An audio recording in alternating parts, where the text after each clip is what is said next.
Praise the Lord. ஆண்டவராகிய இயேசுவின் நாமத்தில் உங்கள் எல்லாரையும் வாழ்த்துகிறேன். எல்லாரையும் பார்க்குறதுல மிகுந்த சந்தோஷம். ரொம்ப நாளாக வர முடியல. ஜி மீட்டில் சர்ச்சில் ஹவுஸ் விசிட்ஸ், இந்த இயர் அண்ட் ஹவுஸ் விசிட்ஸ் இருந்ததுனால வர முடியல. நான் கர்த்தர் இந்த நாளில் மிகுந்த கிருபையாய் எங்களை அழைத்து வந்திருக்கிறார். ஆண்டவராகிய இயேசுவுக்கு நான் நன்றிகளையும் ஸ்தோத்திரங்களையும் நான் ஏறெடுக்கிறேன். எல்லாரும் நல்லா இருக்கீங்கன்னு சொல்லி நான் நம்புகிறேன், விசுவாசிக்கிறேன். கர்த்தர் உங்களை ஆசீர்வதிப்பார். ஓகே, ஸோ இந்த நாளில் நம்ம ஒரு முக்கியமான காரியத்தை நம்ம பார்க்க போகிறோம். நம்ம எல்லாருடைய வாழ்க்கையிலையுமே காலங்கள் அப்படின்றது தவிர்க்க முடியாத ஒன்று. ஒவ்வொரு காலமும் வரும்பொழுது அந்த காலத்திற்கு ஏற்றவாறு நம்ம என்ன ஆகும்னா நம்மை தகுதிப்படுத்திக் கொள்வோம், நம்மளை ஆயத்தப்படுத்திக் கொள்வோம். ஆங்கிலத்தில் இந்த வார்த்தை இருக்குது, டைம்ஸ் அண்ட் சீசன்ஸ், நேரங்களும் காலங்களும். இப்போ யாராவது ஏதாவது சம்மந்தம் இல்லாத ஒரு வார்த்தை ஏதாவது பேசினான்னு வச்சுக்கோங்களேன், என்ன சொல்ல, டே நேரங்காலம் தெரியாமல் என்னடா பேசுகிற அப்படின்வாங்க. எனக்கு ஒரு வேடிக்கையான ஒரு சம்பவம் ஞாபகம் வருது. வேடிக்கையான சம்பவம் இல்லை, நான் சொல்கிறேன், அது நீங்கள் வேடிக்கையா இல்லை சீரியஸான சம்பவமாக நீங்களே முடிவு பண்ணிக்கோங்க. ஒரு டைம் என்னாச்சுன்னா, என்னுடைய எங்கள் தாத்தா அவர் ரொம்ப சிக்காக இருந்தார். he was in his old age. நல்ல நிறை வயதுள்ளவராக ஆண்டவர் அவரை எடுத்துக்கொண்டார். அவர் இறக்கும் போது he was around 88 or 89 something, தெரில, எனக்கு சரியாக ஞாபகம் இல்லை. 2010. அப்போது நான் ஒரு ஐடி கம்பெனியில் டிசிஎஸில் ஒர்க் பண்ணிட்டு இருந்தேன். அப்போது அது முடிச்சுட்டு ஒர்க் பண்ணிட்டுருக்கேன். அப்போது அங்கே ஃபோன் வருது, தாத்தா இறந்துட்டாரு அப்படின்னு சொல்லிட்டு. உடனே நான் அடித்து பிடிச்சி ஓடி வந்துட்டேன். ஓடி வந்த உடனே நானும் என்னுடைய கசனும், என் கூட கசனும் சென்னையில் இருந்தான், 2 பேரும் வந்தோம். வந்துட்டு அப்படியே அந்த ஃபியூனரல் வந்துட்டு உட்காந்து தேம்பி அழுதோம். தாத்தா போயிட்டாரு அப்படின்ட்டு தேம்பி அழுதோம். ஒரு 10 நிமிஷம் அழுதுருப்போம். அழுததுக்கப்புறம் வீட்டில் சைடில் ஒரு சந்து இருக்கும், அந்த சந்துக்கு போனோம். அங்கே எனக்கு தெரிஞ்ச ஒரு அண்ணன் ஒருத்தர், அவர் பேர் கஸ்பர் ராஜ்னு சொல்லிட்டு, சர்ச்சில் வர்றவங்களுக்குலாம் அந்த அண்ணனை பற்றி தெரியும். அந்த அண்ணன் எப்பயுமே அவர் வந்தாருனாலே ஆமாம், எப்போ பார்த்தாலும் ஒரு ஃபன்னு தான், பயங்கர ஃபன் பண்ணுவார் அவர். அவர் ஏதோ பேசிகிட்டு இருந்தார். அவர் பேசிகிட்டு இருக்கும்போது அவர் கொஞ்ச நேரம் பேச எங்களுடைய கான்வர்சேஷன் ரொம்ப விறுவிறுப்பாக மாறி பயங்கரமாக சிரிக்க ஆரம்பிச்சிட்டோம். அதாவது சிரிப்புனா சாதாரணமான சிரிப்புலாம் இல்லை, நான் சிரிச்சேன்னா வெடி வெடிக்கிற மாதிரி இருக்கும் என்னோட சிரிப்புலாம், அந்த மாதிரி சிரிக்கும். அந்த மாதிரி சிரிப்பேன் நான், பயங்கரமாக ஹா ஹா ஹா ஹான்னு ஒரே சிரிப்பு. அவர் சொல்கிறத கண்ட்ரோல் பண்ண முடியல. நான், என் கூட இருந்த என் கசினு, அப்புறம் அவர், அப்புறம் இன்னொரு 2 பேர். எங்கள் அத்தை அங்கேருந்து வேகமாக வந்தாங்க. இப்போ சூடு சொரணை உங்களுக்குலாம் இருக்கடா, 10 நிமிஷத்துக்கு முன்னாடி தான் தாத்தா இறந்து போனாருன்னு சொல்லி காஃபின் பாக்ஸ் மேலே உட்காந்து தேம்பி எழுதிங்க. இப்போ பக்கன்னு பல்ல காமிச்சு சிரிச்சுக்கிட்டு இருக்கிறீங்கன்னா அவங்க திட்டத்தை பார்த்து எங்களுக்கு இன்னும் சிரிப்பு வருது. சிரின்னு சிரிக்கிறோம், திருந்தாத ஜென்மகடா நீங்களா அப்படின்ட்டு போயிட்டாங்க அவங்க.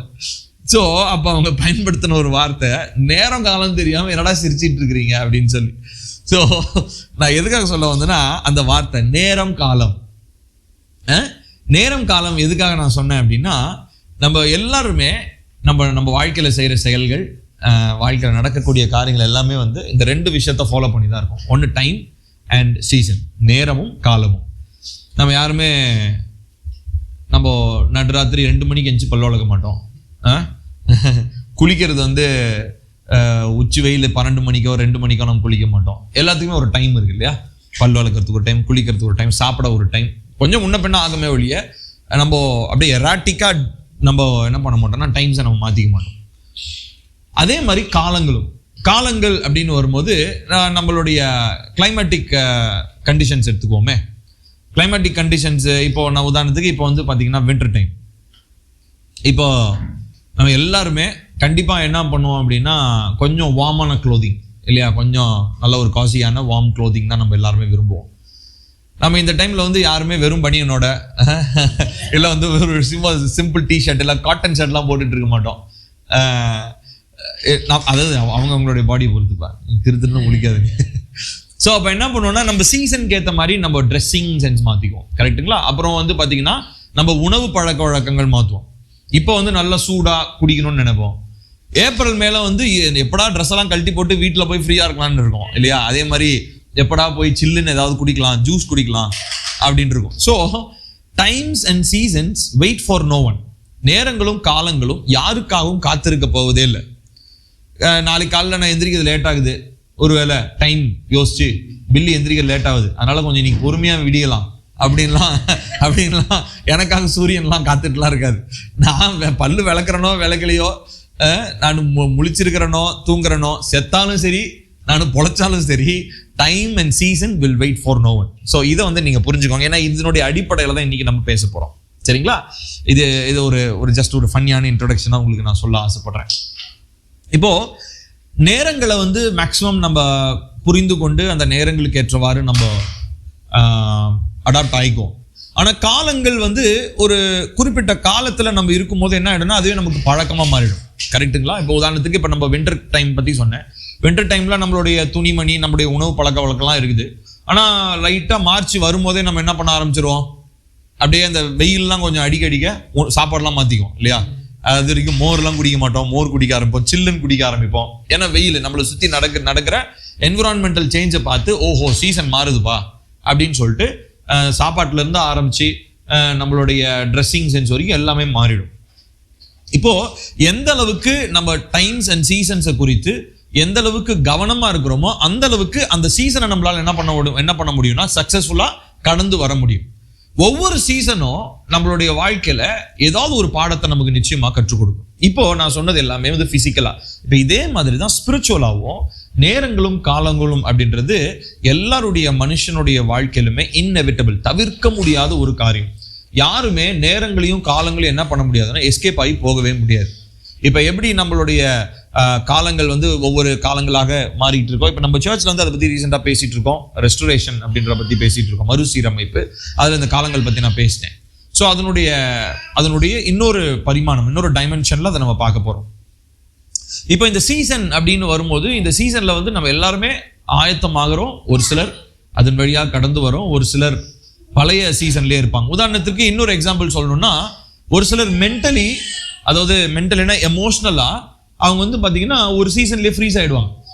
உதாரணத்துக்கு வந்து பார்த்தீங்கன்னா ஒரு எமோஷ்னலி ஹர்ட் பர்சன் எடுத்துக்குவோம்.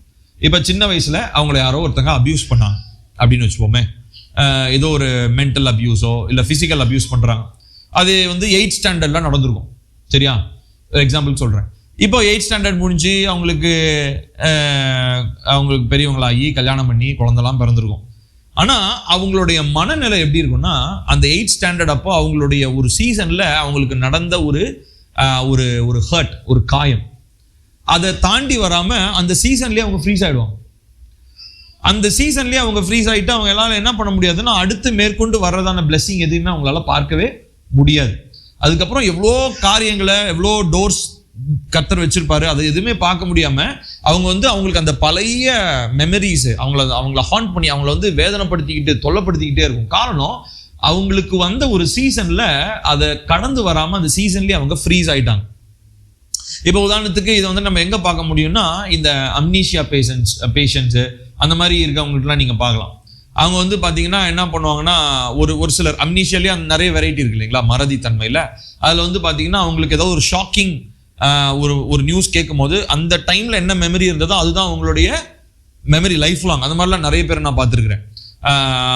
எனக்கு தெரிஞ்ச ஒருத்தர் நான் காலேஜ் படிக்கும் போது எங்கள் காலேஜ் பக்கத்தில் அவர் வந்து பார்த்தீங்கன்னா கடை வச்சுருந்தாங்க, ஜெராக்ஸ் கடை வச்சுருந்தாங்க. அவருடைய அப்பா எப்பயாவது ரேராக வந்து உட்காருவார். அவர் வந்து பார்த்தீங்கன்னா அவர் வந்து அந்த எம்ஜிஆருக்கும் அவருக்கும் பயங்கரமான சோல் டைம் மாதிரின்னு வச்சுக்கோங்களேன். எம்ஜிஆரோட தீவிர ரசிகர். எம்ஜிஆர் இறந்த டைம்ல அவர் ஷாக் ஆனவர். இன்னுமே ஆமா, அது 1990 எப்ப அவர் இறந்தார் எனக்கு சரி ஞாபகம் இல்லை. 1990 இருக்கிற நியூஸ் பேப்பர் வச்சுட்டு தான் படிப்பாரு. இன்னுமே அதுக்காகவே அவருடைய மகன் வந்து 1990 இருக்கிற ஒரு நியூஸ் பேப்பரை வச்சிருப்பாரு பக்கத்திலே. டெய்லிக்கும் வருவாரு, வந்தாருன்னா அந்த நியூஸ் பேப்பர் எடுத்து படிப்பாரு. அதே நியூஸ் பேப்பர் தான் எத்தனையோ வருஷமா படிச்சுட்டு இருக்காரு. ஆனா அதே நியூஸ் பேப்பர் புதுசா பார்ப்பாரு, அந்த இன்ஃபர்மேஷனை புதுசா பார்ப்பாரு. எங்களெல்லாம் பார்க்கும்போது நாங்கள் ஃபோன்லாம் யூஸ் பண்ணுறது பார்க்கும்போது அவருக்கு ஒண்ணுமே புரியாது. அதாவது அவரால் அவருடைய மைண்ட் ப்ராசஸே பண்ண முடியாது. அங்க இருக்கிறவங்க எல்லாருக்குமே தெரியும் அவர் மனநல பாதிக்கப்பட்டவர் அப்படின்னு சொல்லிட்டு அவரை யாருமே எதுவும் கண்டுக்க மாட்டாங்க. ஆனா is a very healthy person. ஆனா அவருடைய மெமரி பார்த்தீங்கன்னா ஒரு சீசன்ல ஃப்ரீஸ் ஆயிடுச்சு. இப்போ நான் எதுக்காக நான் சொல்ல வரேன் அப்படின்னா, இந்த மாதிரி நிறைய பேர் ஸ்பிரிச்சுவலாகவும் நம்ம என்ன ஆயிடுறோம் அப்படின்னா, ஒரு சில நேரங்களில் ஒரு சில சீசன்ஸ்ல நம்ம மாட்டிக்கிறோம், ஒரு சில காலங்களை நம்ம மாட்டிக்கிறோம். சரி, இப்ப காலங்கள் நேரங்கள் அப்படின்னு சொல்லும்போது நம்ம பிரசங்கில நம்ம எல்லாருக்கும் தெரியும். பிரசங்கி 3வது அதிகாரத்துல பாத்தீங்கன்னா ஒவ்வொன்றுக்கும் ஒரு காலம் உண்டு அப்படின்னு சொல்லிட்டு ஒரு 28 கைண்ட் ஆஃப் சீசன்ஸை பத்தி சாலமன் சொல்லுவார். 28 விதமான காலங்கள் இருக்கும். உடைக்க ஒரு காலம் இருக்கு, கட்ட ஒரு காலம் இருக்கு, அப்புறம் இடிக்க ஒரு காலம் இருக்குது, அதுக்கப்புறம் பிடுங்க ஒரு காலம் இருக்கு, நட ஒரு காலம் இருக்குது, அப்புறம் தைக்க ஒரு காலம் இருக்கு, கிழிக்க ஒரு காலம் இருக்கு, அள ஒரு காலம் இருக்கு, சிரிக்க ஒரு காலம் இருக்கு, நடனம் பண்ண ஒரு காலம் இருக்கு, புலம்ப ஒரு காலம் இருக்கு, வரிசையா இருக்கும். அது வந்து கிட்டத்தட்ட ஒரு 28 சீசன்ஸ் இருக்கும். அதை பத்திலாம் நாங்க கடந்த நாட்கள் நாங்க தியானிச்சுட்டு இருந்தோம். இப்போ இந்த சீசன்ஸ் எல்லாமே நமக்கு நம்முடைய வாழ்க்கையில வர்றதுதான். நம்ம யாருமே அதை தவிர்க்க முடியாது. நான் சொன்ன மாதிரி times and seasons wait for no one, spiritually and physically. இப்போ இது ஒவ்வொன்றுமே நமக்கு 2 விஷயத்தை கத்துக் கொடுக்குது. என்ன அப்படின்னா, ஒண்ணு நம்ம ஆவிக்குரிய நிலையில நாம் வளர்கிறவர்களாக இருக்கிறோம். இன்னொன்னு ஒவ்வொரு காலத்திலுமே நமக்கு தேவன் போதுமானவராக இருக்கிறார் அப்படின்றத நமக்கு காண்பிக்குது. இப்போ நான் இன்னைக்கு அந்த சீசன்ல எக்ஸ்க்ளூசிவா ஒரு விஷயத்தை மாத்திரம் நான் ஃபோக்கஸ் பண்ணி நான் பேச விரும்புறேன். சரிங்களா? அது என்ன அப்படின்னு சொல்லி பாத்தீங்கன்னா, when people leave your life, ஒரு சில மக்கள் நம்முடைய வாழ்க்கையை விட்டு போகிற காலம் அப்படின்னு ஒன்று வரும். புது நண்பர்களை நாம் சம்பாதிக்கிற காலம்னு ஒன்று இருக்கு. ஒரு சில நண்பர்கள் நம்முடைய வாழ்க்கையை விட்டு போக வேண்டிய நல்லா கவனிக்கணும், போகக்கூடிய இல்லை, போக வேண்டிய காலம்னு ஒன்று இருக்கு. அவங்க நண்பர்கள் தான், ஆனா அவங்க நம்முடைய வாழ்க்கையை விட்டு போகணும். ஒரு சில சூழ்நிலைகளை கர்த்தர் அந்த மாதிரி, ஒரு சில சூழ்நிலை சொல்ல முடியாது, ஒரு சில காலங்களை கர்த்தர் அவ்விதமாக அனுமதிக்கிறார். ஸோ அதனுடைய அடிப்படையில் இப்போ நான் காலத்தை பத்தி ஒரு இன்ட்ரடக்ஷன் சொல்லியிருக்கேன்.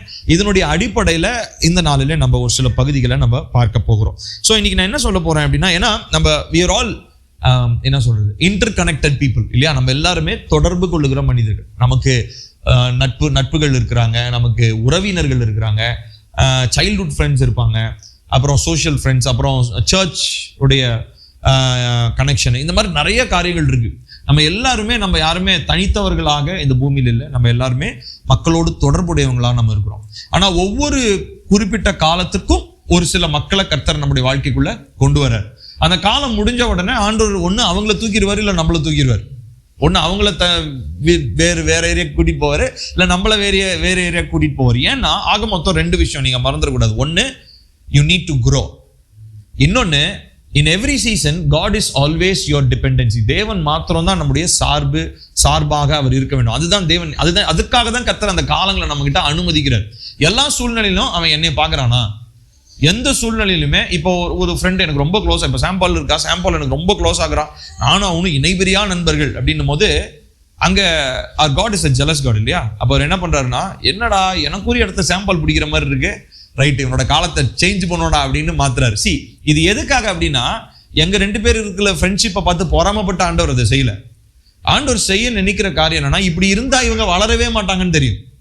ஸோ அப்போ என்ன பண்றாருன்னா, ஆண்டவர் என்ன பண்றாருன்னா, சாம்பாலுக்கு ஒரு காலத்தை கொடுக்குறாரு, எனக்கு ஒரு காலத்தை அவர் ஏற்படுத்துறாரு. ஸோ இப்படி நம்ம எல்லாருமே அந்தந்த காலங்களிலே ஒரு சில உறவுகளோடு நாம் இணைந்து நடக்க வேண்டிய அவசியம் நமக்கு ஏற்படுகிறது. சரிங்களா? ஸோ இன்னைக்கு அந்த 4 முக்கியமான சிம்டம்ஸ் ஆர் சைன்ஸ், அதாவது முக்கியமான ஒரு சில அடையாளங்களை பற்றி நான் பேச போறேன். என்னென்ன அடையாளங்களை நம்ம சீசன்ஸ்ல பார்த்தோம்னா நம்ம அடுத்த ஒரு கட்டத்திற்கு போக வேண்டிய ஒரு சூழ்நிலை அப்படின்றத நம்ம ரீட் பண்ண வேண்டியது அவசியமா இருக்குது. முதலாவது நம்ம கவனிக்க வேண்டியது என்ன அப்படின்னு சொல்லி பார்த்தீங்கன்னா, நம்ம வாசிக்கலாம் பாருங்க, அப்போஸ்தலர் 15வது அதிகாரம்.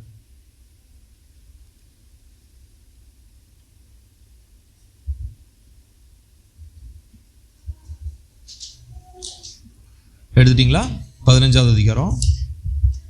இங்க பாத்தீங்கன்னா 22வது வசனத்திலிருந்து நான் வாசிக்கிறேன். அப்பொழுது தங்களில் சிலரை தெரிந்து கொண்டு பவுலோடும் பர்னபாவோடும் அந்தியோகியாவிற்கு அப்போஸ்தலர்கள், மூப்பர்கள் மற்றும் மக்கள் எல்லாருக்கும் நலமாக தோன்றியது. அவர்கள் யாரென்றால் சகோதரர் விசேஷித்தவர்களாகிய பர்சபா என்னும் மறுபெயர் கொண்டு யூதாவும் சீலாவும். இவர்களுடைய கையில் அவர்கள் கொடுத்தனுப்பின கடிதமாவது, அப்போஸ்தலர்களும் மூப்பர்களும் சகோதரமாகிய நாங்கள் அந்தியோகியாவிலும் சீரியாவிலும் சிலிசியாவிலும் இருக்கும் யூதரல்லாத சகோதரர்கள் வாழ்த்துதல் சொல்லி எழுதுகிற கடிதம் என்னவென்றால், எங்களிடம் கட்டளை பெறாத சிலர் எங்களிடத்திலிருந்து புறப்பட்டு நீங்கள் விருத்த சேதனம் பண்ணப்பட வேண்டும் என்றும் நியாயப்பிரமாணத்தை கடைபிடிக்க வேண்டும் என்று சொல்லி இப்படிப்பட்ட வார்த்தைகளால் உங்களை குழப்பி உங்களுடைய மனதை கெடுத்தார்கள் என்று நாங்கள் கேள்விப்பட்டபடியால் நம்முடைய கர்த்தராகிய இயேசு கிறிஸ்துவின் நாமத்திற்காக தங்களுடைய உயிரையும் ஒப்புக்கொடுக்க துணிந்த எங்களுக்கு பிரியமான பர்னபா மற்றும் பவுல் என்பவர்களோடு எங்களால் தெரிந்து கொள்ளப்பட்ட சில மனிதர்களை உங்களிடத்திற்கு அனுப்புவது எங்களுக்கு நலமாக தோன்றியது.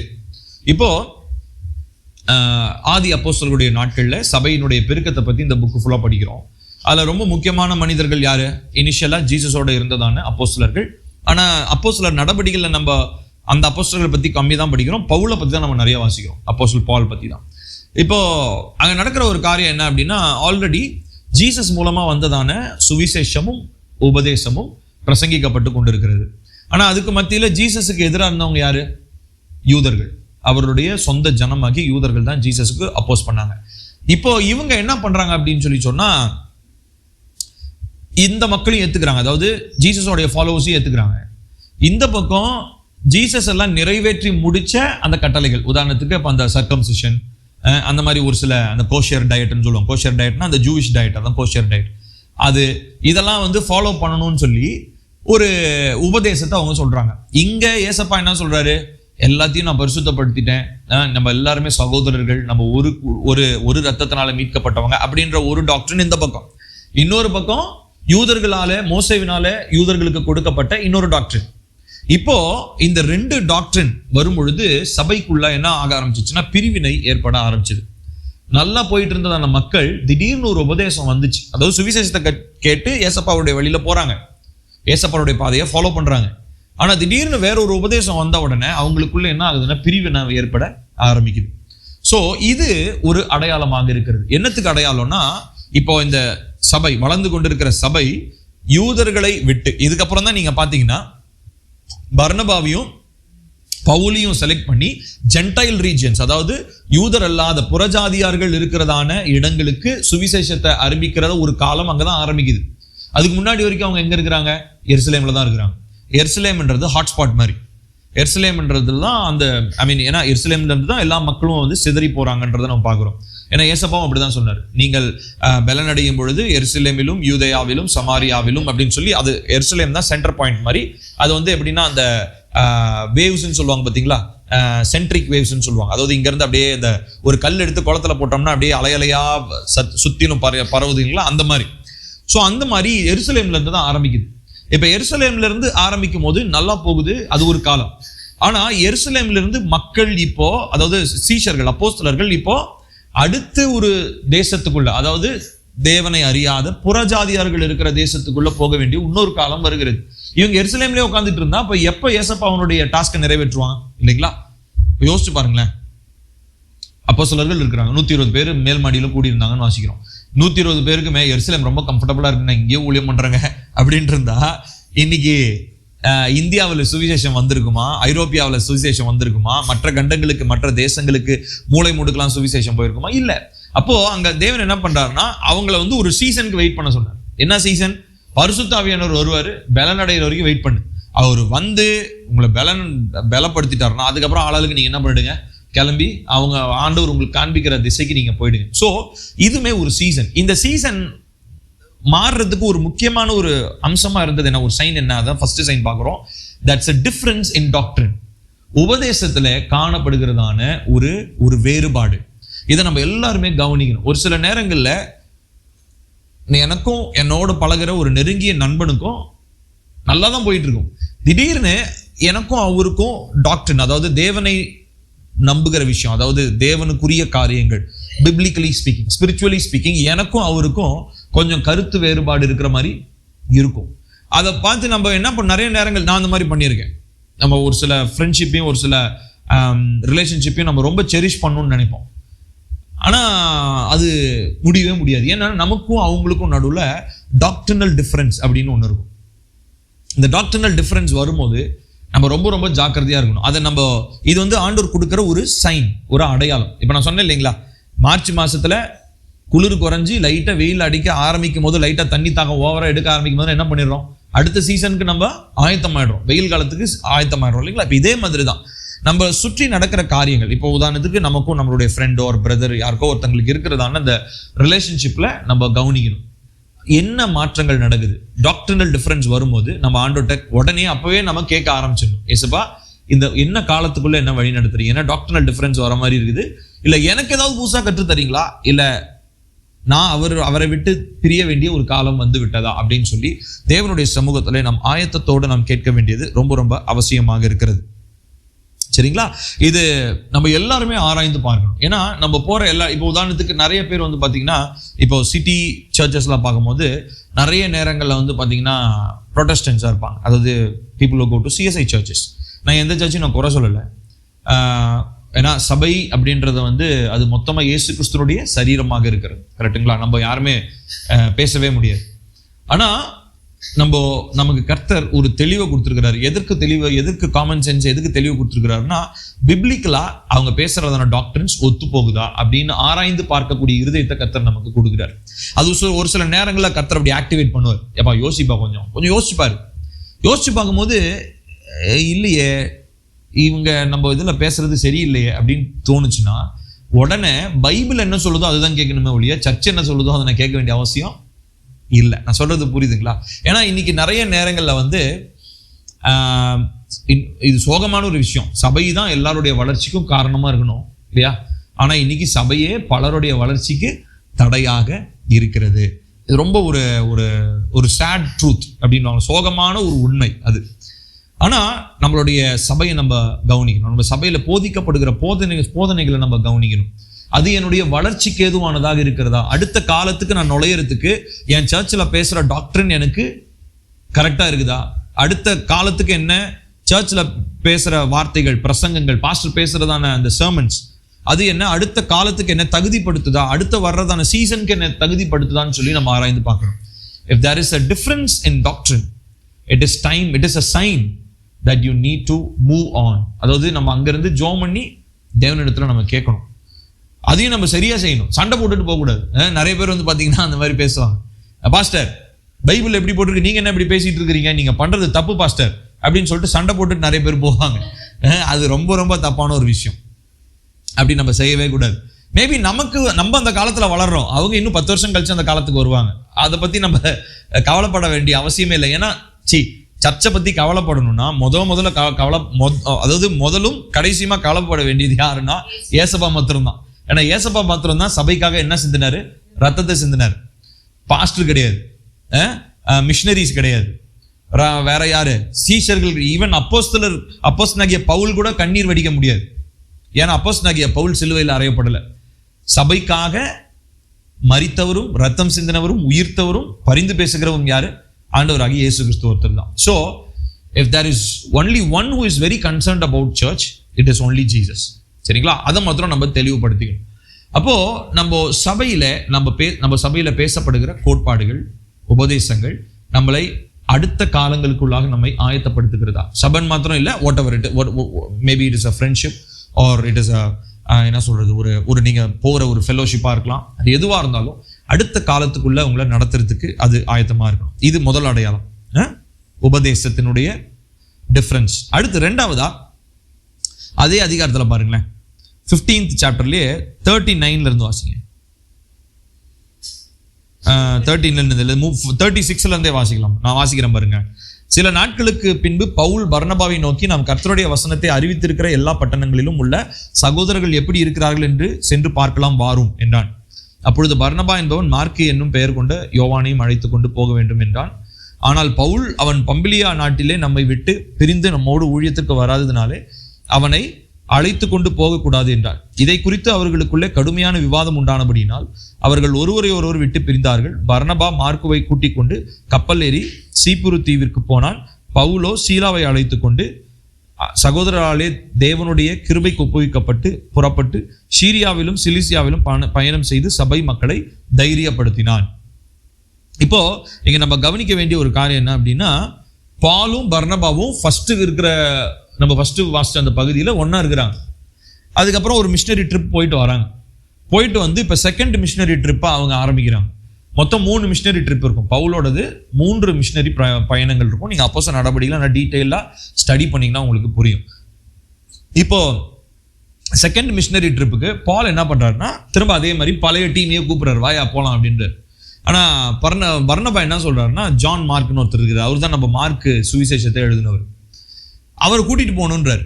ஆனால் பவுல் வந்து என்ன சொல்றாருன்னா, இவர் வந்து ஒரு நம்ப தகுந்த மனுஷன் இல்லப்பா, is not a trustworthy person. ஏன்னா நம்மளை வந்து ஒரு இடத்துக்கு போகும்போது நம்மளை நட்டாத்தில் விட்டுட்டு போயிட்டா அப்படி அதனால் இவரெல்லாம் கூப்பிட்டு போக முடியாது, இவருக்காக நீ வவுச் பண்ணி பேசாத அப்படின்ற மாதிரிலாம் சொல்லியிருப்பார்.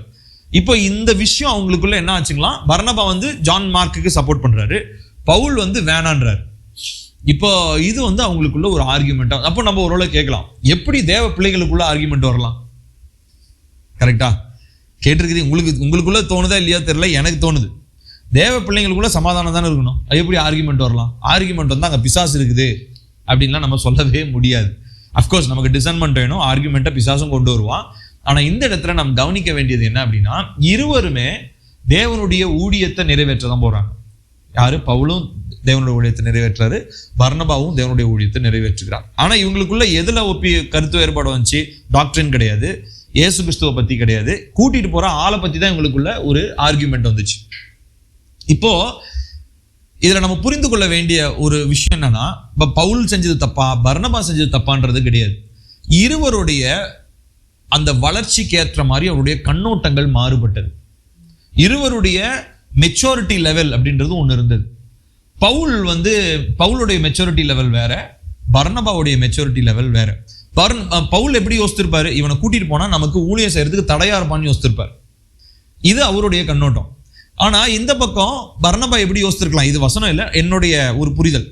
பர்னபா என்ன யோசிச்சிருக்கலாம், இவ்வளவு நாள் அவர் கூட்டிட்டு போனோம், ஆனா இப்ப விட்டுட்டு போனா நல்லாவா இருக்குது, பாவம் இந்த மனுஷன் என்ன பண்ணுவாரு அப்படின்னு சொல்லிட்டு அவர் ஒரு கருணை நிறைந்த ஒரு இருதயத்தோட அவருடைய பெர்ஸ்பெக்டிவ் இருந்திருக்கும். இப்போ 2 பேத்துல நீங்க யாராவது தப்புன்னு சொல்ல முடியுமா? இல்ல, 2 பேருமே கரெக்டா தான் யோசிக்கிறாங்கன்ற மாதிரி தான் நமக்கு புரியுது. ஆனா இதுல நம்ம புரிந்து கொள்ள வேண்டிய விஷயம் என்னன்னா, இருவருமே பிரிய வேண்டிய ஒரு காலம்னு ஒண்ணு வந்திருக்கு. நான் சொல்றது புரியுதுங்களா? ஏன்னா நல்லா கவனிக்கணும். இப்போ பவுலும் பர்னபாவும் ஒரு இடத்துல இருக்கிற வரைக்கும் மிஷன் ட்ரிப் ஒரு மாதிரியா இருந்துச்சு. ஆனா இப்ப இவங்க 2 பேரும் பிரிஞ்ச உடனே இப்ப காஸ்பலோடைய ஆக்டிவிட்டி என்ன ஆயிடுச்சு? மல்டிப்ளை ஆயிடுச்சு. நான் சொல்றது புரியுதுங்களா? இவங்க 2 பேரும் ஒரே இடத்துக்கு போகும்போது காஸ்பல் ஃபோக்கஸ்டா இருந்தது. ஆனா ஏசப்பாவுடைய திட்டம் என்ன? காஸ்பலை மல்டிப்ளை பண்ணணும், சுவிசேஷம் எல்லா இடத்துக்கும் பிரசங்கிக்கப்படணும். அப்போ ஆர்குமெண்ட்ன்ற ஒரு காரியத்தை தேவன் தான் அனுமதிக்கிறார். அவங்களுக்குள்ள ஒரு என்ன சொல்றது, ஒரு கருத்து வேறுபாடுன்றத கர்த்தர் அனுமதிச்சு அவங்களுக்கு என்ன டீச் பண்றாரு, டீச் பண்றதுன்றதை விட அவங்களுக்கு நிர்ணயிக்கப்பட்ட டாஸ்க், அந்த மிஷனை அக்கம்ப்ளிஷ் பண்றதுக்கு அவங்கள வேற திசைகளுக்கு அவங்களை என்ன பண்றாருன்னா திருப்பி விடுறாரு. இது காடோடைய ஒரு மாஸ்டர் மைண்ட், அவருடைய ஒரு பெரிய திட்டம். அப்போ நிறைய நேரங்கள்ல நம்ம இந்த மாதிரி ஒரு சில, அதாவது நம்ம ஆர்கியூ பண்றது ரொம்ப கரெக்டா இருக்கும், அவங்க ஆர்கியூ பண்றது அவங்க பாயிண்ட்ல ரொம்ப கரெக்டா இருக்கிற மாதிரி பேசுவாங்க. ஆனா நம்ம கவனிச்சு பார்க்கணும், எதுக்காக இப்ப ஆர்கியூ பண்ணிட்டு இருக்கிறோம்? நான் ஆர்கியூ பண்ணி அவரு தப்புன்னு ப்ரூவ் பண்றதுக்கோ, இல்ல அவரு ஆர்கியூ பண்ணி இப்போ பர்னபாவும் பவுலும் நீ தப்பு நான் தப்பு, நீ சரி நான் சரி அப்படின்னு சொல்லி பாயிண்ட் ப்ரூவ் பண்றதுக்காக அவங்க ஆர்கியூ பண்ணல. அவங்க ஊழியத்தை தடையில்லாம செய்யணும், அவ்வளவுதான். இதுதான் அவங்களுடைய இன்டென்ஷன். இப்ப நல்லா புரிஞ்சுக்க, நம்மளுடைய ஆர்கியூமெண்ட் வந்து அதுதான். நம்ம யாரு தப்பு ரைட்டுன்றது வந்து நம்மளுடைய ஆர்குமெண்ட்டே கிடையாது. நம்மளுடைய மிஷன் என்ன, என்னுடைய நோக்கம் என்ன? எனக்கு நல்லா ஞாபகம் இருக்கு, நம்ம பவுல் பர்னபா கதையை பத்தி பார்க்கும்போது எனக்கு நல்லா ஞாபகம் இருக்கு. என்னுடைய அண்ணன், எனக்கு 2 கசின்ஸ், எனக்கு நிறைய கசின்ஸ் இருக்காங்க, ஆனா 2 கசின் அண்ணன் எனக்கு ரொம்ப க்ளோஸ். அதில் ஒரு அண்ணன் வந்து எனக்கு மென்டர், ஸ்பிரிச்சுவல் மென்டர் மாதிரி, அவர் மிஷனரியா இருக்கார், செல்வன் சொல்லிட்டு. இன்னொரு அண்ணன் ஒருத்தர் மெல்வின் சொல்லிட்டு இன்னொரு அண்ணன், அவர் இன்னொரு பெரியமா பையன். அவர் ஒரு டைம் என்ன ஆச்சு அப்படின்னு சொல்லி சொன்னா, எல்லாம் ஃபேமிலியாக தான் ஒன்றா இருப்போம். நானு இந்த மெல்வின் என்ற அண்ணன் 2 பேருமே செல்வின் அண்ணா வந்து ஒரு மென்டர் மாதிரி பார்ப்போம். ஆனால் அந்த மெல்வின் அண்ணா மட்டும் என்ன பண்ணுவாருன்னா, அந்த பெரிய அண்ணங்கிட்ட நிறைய, அதாவது எல்லாத்துக்குமே வந்து பார்த்தீங்கன்னா அவரை டிபெண்ட் பண்ணியே இருப்பார். அதாவது எப்படின்னா, ஒரு வசனம் டவுட்டாக இருக்கலாம், குடும்பத்தில் ஒரு டெசிஷனாக இருக்கலாம், அதுக்கு வந்து பார்த்தீங்கன்னா ஒரு அண்ணன்கிட்டே கேட்பார். எப்போ பார்த்தாலும் செல்லுனா அண்ணன்கிட்ட ஃபோன் பண்ணி கேட்கணும். அண்ணன்ட்ட ஃபோன், அண்ணனா இருக்கிறது டவுட் கேட்கறது, ஆலோசனை கேட்கறது உண்மைதான். ஆனால் எல்லாத்துக்குமே நம்ம அவங்கள சார்ந்திருக்கணும்னு அவசியம் இல்லை. அது வந்து நம்முடைய வளர்ச்சிக்கு ஒரு நாளும் உதவி செய்யாது. ஒரு நாள் அவருடைய மெல்வின் அவருடைய கல்யாணத்துக்காக எல்லாரும் நாங்கள் ட்ரெயினில் போயிட்டு இருக்கும்போது மெல்வின் அவங்க அம்மா, எங்கள் பெரியம்மாவுக்கும் எங்கள் அண்ணனுக்கும் பயங்கரமான ஒரு ஷார்ப் டிஸ்அக்ரிமெண்ட். ஏதோ ஒரு விஷயத்தில் ஒரு டிஸ்அக்ரிமெண்ட் வந்த உடனே செல்வின் அண்ணா வந்து அதை புரிஞ்சுக்கிட்டார். ரைட்ரா, இதுதான் நமக்கு நல்ல சான்ஸ். இவன் நம்மள ஓவரா டிபெண்ட் பண்ணியிருக்கிறான். இப்போ அடுத்து அவன் கல்யாணம் ஆகி குடும்பஸ்தனாக போகிறான். இவன் நம்மளே நம்பிட்டு இருந்தானா இவன் குடும்பம் ஒழுங்கா உருப்படாது அப்படின்னு சொல்லி அந்த டிஸ்அக்ரிமெண்ட்ல அவங்க ஷார்ப்பா, அதாவது சண்டை போடல, அவங்க ஆர்கியூ பண்ணதுல அவர் கொஞ்சம் டிஸ்டன்ஸ் அவர் என்ன பண்ண ஆரம்பிச்சார், மெயின்டைன் பண்ண ஆரம்பிச்சார். இப்போ இது நல்லதா கெட்டதா? எங்க உறவுல பிரிவு வர்றது நல்லதுன்னு சொல்லுவீங்க அப்படின்னா அது நல்லது. அது பிரிவினை கிடையாது. அது என்ன அப்படின்னா, ஒருத்தங்க வளர்றதுக்காக we are giving them some space. அவங்க தேவனை சார்ந்து கொள்வதற்காக நம்ம என்ன பண்றோம்னா அவங்களுக்கு ஒரு இடம் உண்டு பண்ணி கொடுக்குறோம். அப்ப அதுக்கு நடுவுல கர்த்தர் இந்த மாதிரி காரியங்களை அனுமதிக்கிறது சரியான காரியம். அதை நம்ம புரிஞ்சுக்கணும். சரிங்களா? இப்போ பவுலும் ஒருவேளை தனியா போகாம இருந்திருந்தாருன்னா அவர் தேவனை சார்ந்து கொள்றதை இன்னும் டீப்பா லேர்ன் பண்ணியிருக்க மாட்டார். கரெக்டுங்களா? பவுல் வந்து பாத்தீங்கன்னா அவருடைய நிருபங்கள் எழுதுறாரு, என்னை எவ்வளவு கஷ்டப்பட்டேன், மரணத்துல வந்து என்னை அடிச்சாங்க, உதைச்சாங்க, கல் எறிஞ்சாங்க, அப்புறம் ஒரு நைட்டு ஃபுல்லா நான் கடல்லையே கிடந்தேன், நான் ஷிப்ரெக்ல இருந்தேன், ஆனா எதுவுமே என்னை வந்து பாதிக்கல, நான் கிறிஸ்தனுடைய அன்புல இருந்து என்னை எதுவும் பிரிக்க முடியாது. அந்த அளவுக்கு இன்டிமேசிக்கு போனதுக்கான ரீசன் என்ன? திஸ் இஸ் ஒன் ஆஃப் பல ரீசன்ஸ் இருக்கலாம், ஆனா this is one of the main reason. பர்னபாவும் பவுலும் சேர்ந்தே இருந்திருந்தாங்கன்னா கண்டிப்பா அந்த இன்டிமேசிக்குள்ள பவுலால போயிருக்க முடியாது. காட் மேல கம்ப்ளீட் டிபெண்டன்ஸ்ல வந்ததுக்கான ஒரு காரணம் என்னன்னா, அந்த ஆர்குமெண்ட்ன்ற ஒரு அடையாளத்தை புரிஞ்சுக்கிட்டு இருவரும் என்ன பண்ணாங்கன்னா they split up, but they ended up doing God's work. அதுதான் அங்க நம்ம கவனிக்க வேண்டிய ஒரு காரியம். ஸோ ரெண்டாவது நம்ம பார்க்கிறது என்னங்க, ரெண்டாவது அடையாளம் என்னதுங்க? ஆர்குமெண்ட்ஸ். ஸோ முதலாவது டாக்டரின்ஸ்ல வித்தியாசம், ரெண்டாவதா நம்மளுக்குள்ள பர்சனல் டிஸ்அக்ரிமெண்ட். ஆர்குமெண்ட்ன்றதை விட டிஸ்அக்ரிமெண்ட்னு வச்சுக்கலாம். அடுத்து மூன்றாவதா ஒரு வசனம் வாசிக்கலாமே, 1 ராஜாக்கள் 17வது அதிகாரம். 1 ராஜாக்கள் 17வது அதிகாரம்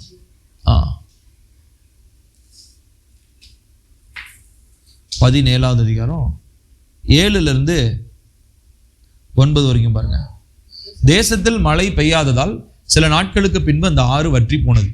அப்பொழுது கர்த்தருடைய வார்த்தை அவனுக்கு உண்டானது. அவர், நீ எழுந்து சீதோனை சேர்ந்த சாரிபாத் ஊருக்கு போய் அங்கே தங்கியிரு, உன்னை பராமரிக்கும்படி அங்கே இருக்கிற ஒரு விதவிக்கு கட்டளையிட்டேன் என்றார். இங்க யாரை பத்தி பார்க்கிறோம் அப்படின்னா, எலியா. இந்த தீர்க்கதரிசி தேவனுடைய ஊழியத்தை செய்யறாரு. அதாவது ஃபர்ஸ்ட் இருக்கிற அந்த சீன்ல நம்ம பார்க்குறோம், பயங்கர வைராக்கியமா ஒரு சீசன்ல ஆண்டவருக்காக வைராக்கியமா நிற்கிறார். அதுக்கப்புறம் என்ன பண்றாருன்னா, போயிட்டு கேரித் அப்படின்ற ஒரு ஆறு, அந்த ஆறு பக்கத்துல தான் ஆண்டவர் இருக்க சொல்றாரு. அங்க போறாரு. அந்த ஆத்துடைய தண்ணியை குடிச்சுக்கிட்டு அங்க வந்து காக்கா வந்து அவருக்கு அந்த அப்பமும் அப்பமும் இறைச்சியும் கொண்டு வந்தது அப்படின்னு சொல்லி நம்ம பார்க்கிறோம். ஸோ இது வந்து ஒரு சீசன். அதாவது எலியா இம்பாசிபிளான ஒரு சூப்பர் நேச்சுரல் விதத்துல போஷிக்கப்பட்டது, அது ஒரு சீசன். ஆனா எலியாக்கு அடுத்த சீசன் வருது. என்னது? Season of dryness. இப்போ தண்ணி வத்தி போயிடுச்சு. இப்போ அட்லீஸ்ட் சோரே வரலனாலும் அட்லீஸ்ட் அங்க ஓடிட்டு இருக்கிற ஆத்துல இருந்துனாச்சும் தண்ணி எடுத்து குடிக்கலாம், வயிற்று ரொப்பிக்கலாம். ஆனா இப்ப தண்ணியும் இல்லை, வறட்சி ஆகி போச்சு, ஃபேமின் வந்துருச்சு, பஞ்சம் வந்துருச்சு.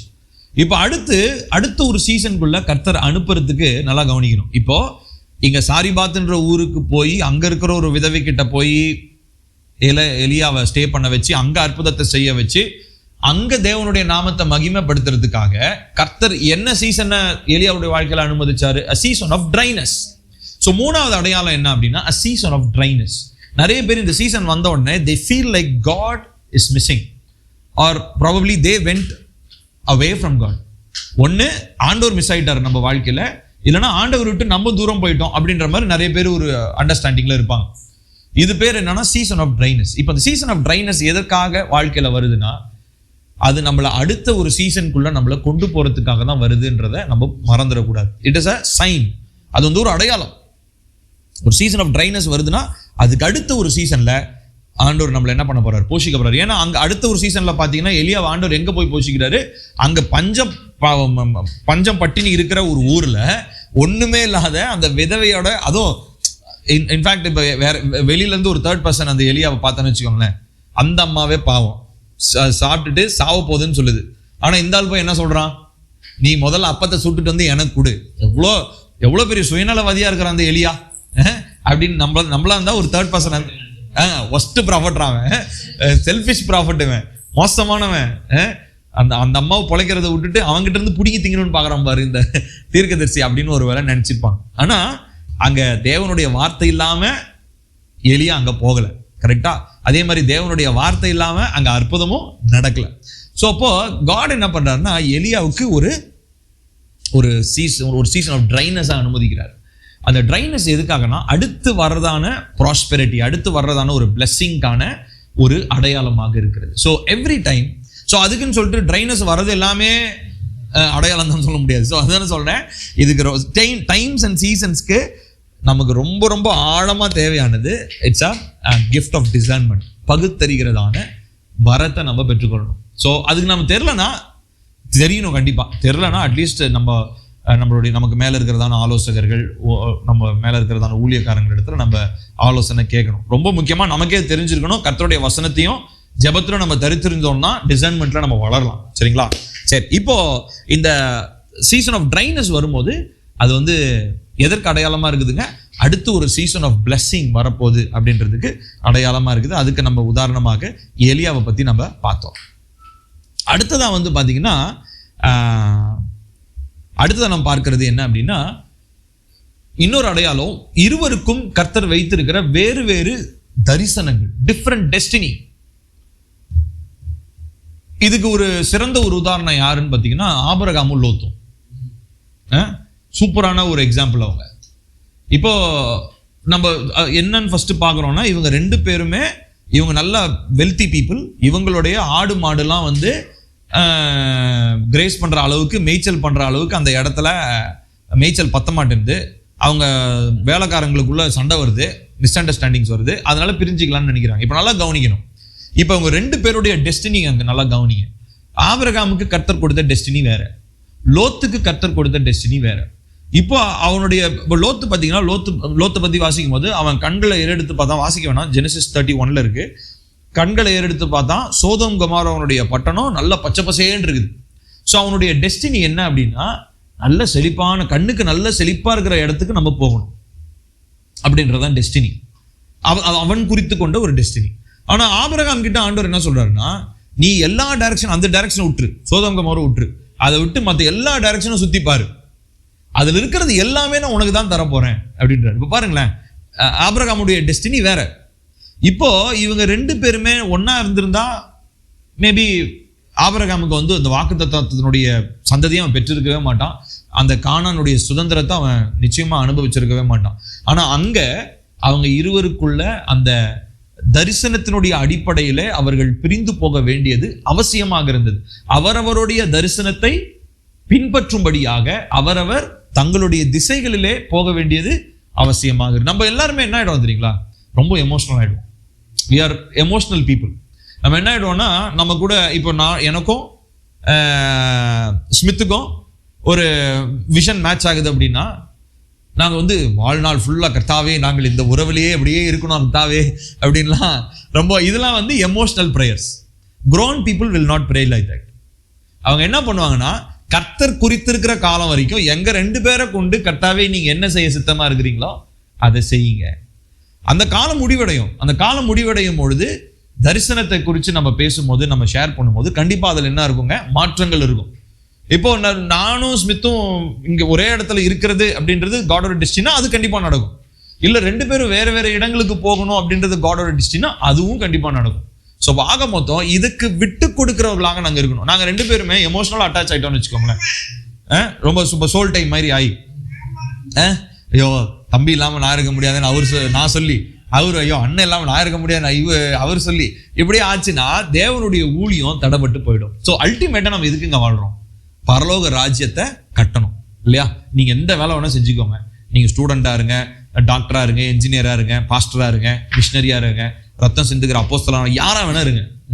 யாரா இருந்தாலும் பரலோக ராஜ்யத்தை கற்ற ஒரு பெரிய பொறுப்பு தான் நம்ம கிட்ட இருக்குது. அது எப்படி செய்யறோம்? நமக்கு கொடுக்கப்பட்ட அந்த வரங்களுக்கு ஏற்ற மாதிரி அந்த வேலையை செய்யறோம். ஒண்ணு, பரலோக ராஜ்யத்துக்கு நம்ம குடும்பத்தை ரெடி பண்றோம். ஒருவேளை ஹவுஸ் ஒய்ஃபா இருக்கிறாங்கன்னு வச்சுக்கோங்க, அவங்க எப்படிங்க பரலோக ராஜ்யத்தை கட்டுவோம்? வீட்டு விட்டே வெளியே வர்றது இல்லை. அதுதான் மெயின். அவங்க வீட்டை கட்டுறது பரலோக ராஜ்யத்துக்கு இணைவாக, அதாவது பரலோக ராஜ்யத்துக்கு இணைந்து போகக்கூடிய அழகான வீட்டை ஹவுஸ் ஒய்ஃப்ஸ் என்ன பண்றாங்க? கட்டுறாங்க. ஹஸ்பண்ட்ஸ் என்ன பண்றாங்க? வெளியில போய் வேலை செய்யற இடத்துல பரலோக ராஜ்யத்தை கட்டுறாங்க. ஸ்டூடெண்ட்ஸ் என்ன பண்றாங்க? படிக்கிற இடத்துல பரலோக ராஜ்யத்தை கட்டுறாங்க. பாஸ்டர்ஸ், டீச்சர்ஸ், யாரா இருந்தாலும் சரி, நம்ம எல்லாருமே அல்டிமேட்டா என்ன பண்றோம்? தேவனுடைய ராஜ்யத்துக்காக உழைக்கிறோம்.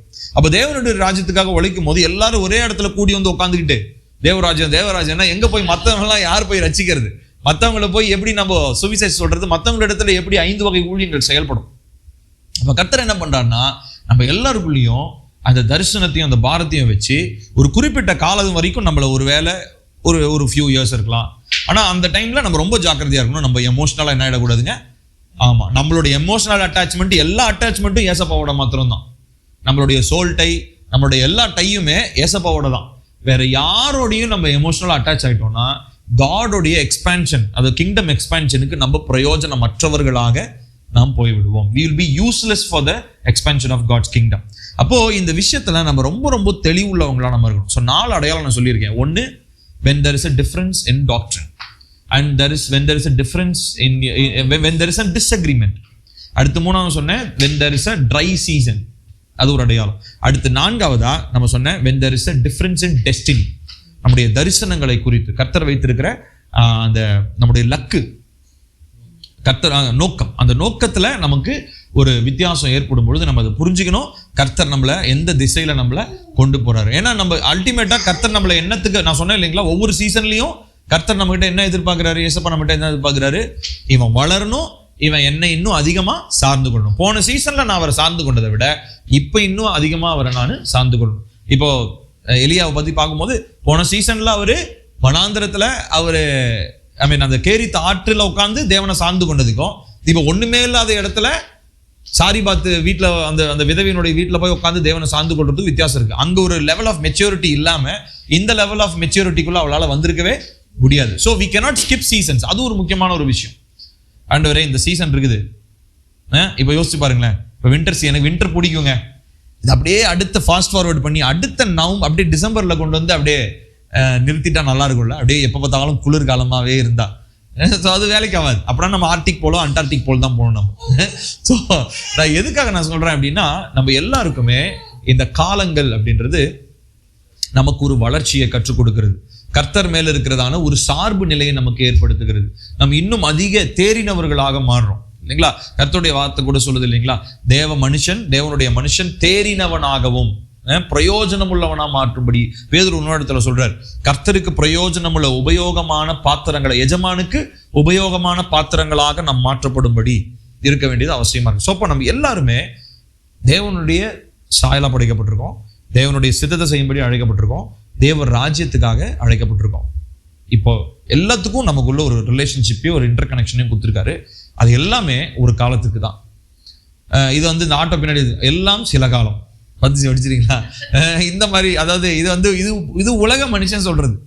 அஃப்கோர்ஸ் அதுல ஒரு it could be partially true, பாதி ஒரு உண்மையா இருக்கலாம். ஆனா இது உண்மை. ஏன்னா நம்ம எல்லாருமே நித்தியத்திற்காக தான் அழைக்கப்பட்டிருக்கோம். நம்ம எல்லாருமே இங்கேயே அப்படியே நிரந்தரமா என்ன சொல்றது, நிரந்தரமா இங்கே டென்ட் போட்டுடலாம் அப்படின்லாம் நம்ம நினைக்க முடியாது. நம்ம எல்லாருமே ஒரு காலம், அந்த காலத்திலையும் 2 விஷயம் நடக்குதுன்னு சொன்னேன். ஒன்று, we are growing and we are learning to depend on God. போன சீசன்ல இருந்த ஞானத்தை விட இந்த சீசன்ல எனக்கு அதிக ஞானம். போன சீசன்ல நான் அறிவை பெற்றுக்கொண்டதை விட இந்த சீசன்ல அதிக அறிவு. போன சீசன்ல எனக்கு இருந்த எக்ஸ்பீரியன்ஸை விட வர சீசன்ல அதிகமான எனக்கு எக்ஸ்பீரியன்ஸ். அடுத்ததா, போன சீசன்ல தேவன் யார் என்பதை அறிந்ததை விட வருகிற காலத்துல தேவன் யார் என்பதை இன்னும் அதிகமாக அறிந்து கொள்வேன். அப்ப இவ்விதமா நம்ம ஒவ்வொருத்தருமே, நம்ம எல்லாருமே நம்ம இந்த காலங்களையும் நேரங்களையும் நம்ம ரொம்ப ரொம்ப டிசர்ன் பண்ணணும்.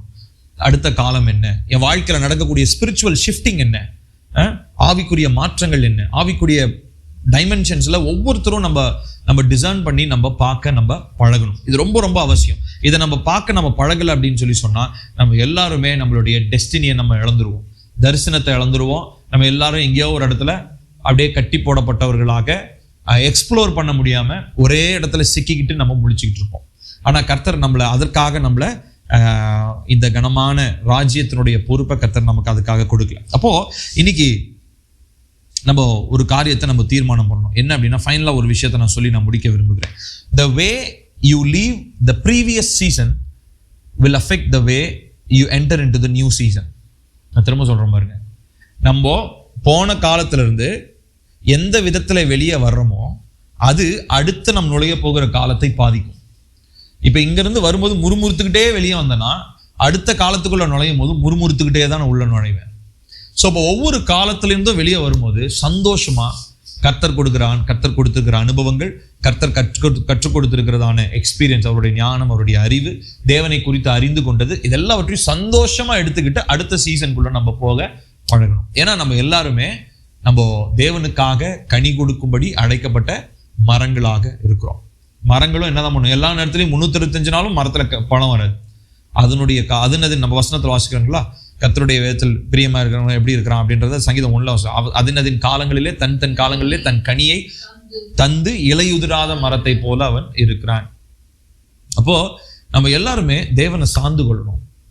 தேவனுடைய வார்த்தையில இன்னும் அதிகமா வேர் கொண்டு நம்ம வளரணும். தேவன் மேல இன்னும் அதிகமா பற்றுள்ளவர்களா நம்ம இருக்கணும். அப்படி இருக்கும்போது இந்த 4 அடையாளங்களை நம்ம டிசைன் பண்ணணும். 4 சைன்ஸை வந்து நம்ம டிசைன் பண்ணணும். டிசைன் பண்ணிட்டோம்னா it is up to us to enter into new season. இல்லைன்னா நான் சொன்னேன் எங்க காலேஜ் பக்கத்தில் ஒருத்தர் இருந்தாருன்னு சொல்லி, அவர் மாதிரி தான் 1990 ஃப்ரீஸ் ஆகி பழைய, அப்போ நம்மளால யாருக்குமே நம்ம பூமிக்கே பாரமா இருப்போம். நம்மளால யாருக்கும் எந்த பிரயோஜனமுமே இருக்காது. ஆனா நம்ம கரெக்டா நம்ம காலங்களை புரிந்து கொண்டு தேவன் நம்ம கொண்டு செய்ய நினைக்கிற காரியங்களை நம்ம புரிஞ்சுக்கிட்டோம்னா வில் கீப் ஆன் மூவிங். நம்ம நகர்ந்து கொண்டே இருப்போம், தேவ மகிமைக்காக வளருவோம், தேவ ராஜ்யத்தை நம்ம சுதந்திரிப்போம். நம்ம ஜெபம் பண்ணலாமா? கண்களை மூடுவோம், தேவனை நோக்கி பார்க்கலாம். அன்பும் இறக்கமுள்ள நல்ல இயேசுப்பா, இந்த நல்ல நாளுக்காக உமக்கு நன்றி சொல்றோம். இந்த இரவு வேளையில எங்களோடு கூட நீங்க பேசுனீங்க, அதற்காக உமக்கு ஸ்தோத்திரம். வெவ்வேறு காலங்கள், வெவ்வேறு நேரங்கள், எல்லா காலங்களிலும் எல்லா நேரங்களிலும் நீரங்களோடு துணையா இருக்கிறீர். விசேஷமாக காலங்களிலிருந்து நாங்கள் மாற வேண்டியதான அந்த அடையாளங்களை குறித்து நாளிலே பார்த்தோம். இந்த அடையாளங்களை நாங்கள் புரிந்து கொண்டு ரொம்ப முக்கியமா இதை நாங்கள் பகுத்தறியணும்ப்பா. ஏன்னா சில நேரங்கள்ல சத்ருவானவனும் இந்த அடையாளம் மாதிரி ஒரு சில மாயைகளை ஏற்படுத்தி பிரிவினையும் ஏற்படுத்துவான். ஆனா அதுக்கு மத்தியில நாங்க ரொம்ப ரொம்ப நிதானமாக இருந்து பகுத்தறிவோடு செயல்பட்டு நாங்க கர்த்தருடைய ஆவியானவர் நடத்துகிற பாதையிலே நாங்கள் தெளிவாக நடக்க எங்கள் ஒவ்வொருவருக்கும் உதவி செய்யுங்க. தேவையில்லாத எந்த கட்டுகளிலும், எந்த பிணைப்புகளிலும், எந்த உறவுகளிலும் நாங்கள் சிக்கிக்கொள்ளாதபடிக்கு நாங்கள் தேவனுடைய ராஜ்யத்திற்காக மாத்திரம் ஓடுகிறவர்களாய், தேவனுடைய அன்பிலே வேரூன்றி கட்டப்பட்டவர்களாய், தேவ மகிமைக்காக எழும்பி நிற்க நாங்கள் தேவனுடைய சித்தத்தை செய்ய கர்த்தர் எங்களுக்கு உதவி செய்யும். இந்த நாளிலே இந்த வார்த்தையை கேட்க போகிற ஒவ்வொருடைய வாழ்க்கையிலும் உங்களுடைய மகிமை வெளிப்படுத்தும். புதிய நேரங்களும் புதிய காலங்களும் அவருடைய வாழ்க்கையில வருகிறது என்பதை உணர்ந்து அதன் காலங்களிலே நேர்த்தியாய் செயல்பட தேவனை மாத்திரம் சார்ந்து, ஒவ்வொரு காலத்திலும் தேவனை மாத்திரம் சார்ந்து கொண்டிருக்க அவங்களுக்கு வேண்டிய பலனையும் கிருபையும் தருவீராக என்று சொல்லி நாங்கள் ஜெபிக்கிறோம். நீங்க மாத்திரம் உயர்ந்திருங்க. எல்லா துதியும் கனமும் மகிமையும் மக்கே செலுத்துகிறோம். இயேசுவின் நாமத்தில் கேட்கிறோம் எங்கள் ஜீவனுள்ள நல்ல பிதாவே, ஆமென். என் ஆத்துமாவே கர்த்தரை ஸ்தோத்திரி, உம்முடைய பரிசுத்த நாமத்தை ஸ்தோத்திரி. என் ஆத்துமாவே கர்த்தரை ஸ்தோத்திரி, கர்த்தர் செய்த சகல உபகாரங்களையும் மறவாதே. ஆமென். Thank you. God bless you. Thank you. Thank you. Thank you, Pa.